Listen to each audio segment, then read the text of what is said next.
Again the anger of the Lord was kindled against Israel, and he incited David against them, saying, "Go number Israel and Judah." So the king said to Job, the commander of the army who was with him, "Go through all the tribes of Israel, from Dan to Beersheba, number the people, that I may know the number of the people."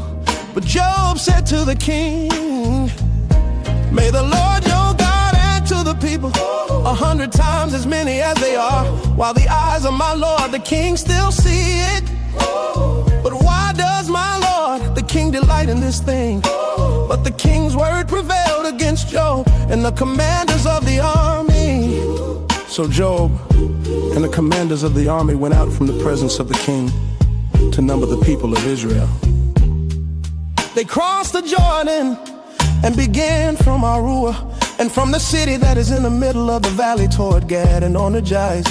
Then they came to Gilead and to Kadesh in the land of the Hittites, and they came to Dan, and from Dan they went around to Sidon and came to the fortress of Tyre and to all the cities of the Hivites and Canaanites, and they went out to the Negev of Judah at Beersheba.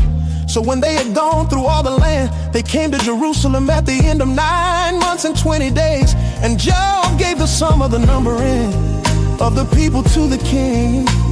In Israel there were 800,000 valiant men who drew the sword, and the men of Judah were 500,000.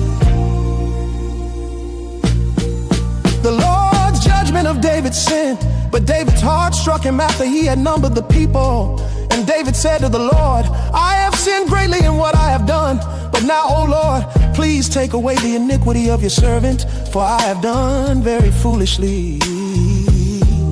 And when David arose in the morning, the word of the Lord came to the prophet Gad, David's seer, saying, "Go and say to David, thus says the Lord, 3 things I offer you. Choose one of them that I may do it to you."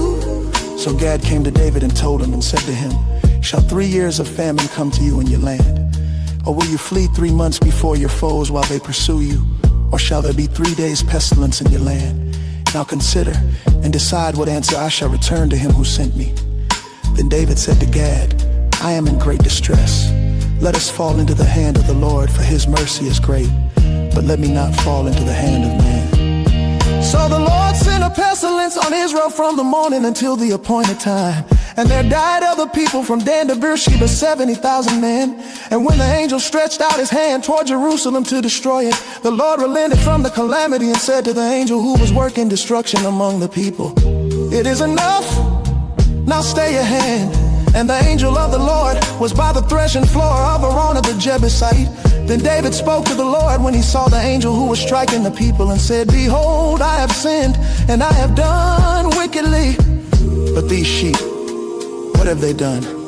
Please let your hand be against me and against my father's house." David builds an altar, and God came that day to David and said to him, "Go up, raise an altar to the Lord on the threshing floor of the Jebusite." So David went up at Gad's word as the Lord commanded.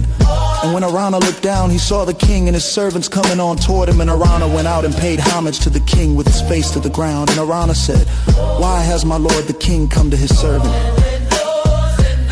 David said, "To buy the threshing floor from you, in order to build an altar to the Lord, that the plague may be averted from the people." Then Araunah said to David, "Let my lord the king take and offer up what seems good to him. Here are the oxen for the burnt offering, and the threshing sledges and the yokes of the oxen for the wood. All this, O king." Araunah gives to the king, and Araunah said to the king, "May the Lord your God accept you." But the king said to Araunah, "No, but I will buy it from you for a price. I will not offer burnt offerings to the Lord my God that cost me nothing." So David bought the threshing floor and the oxen for 50 shekels of silver. And David built there an altar to the Lord and offered burnt offerings and peace offerings.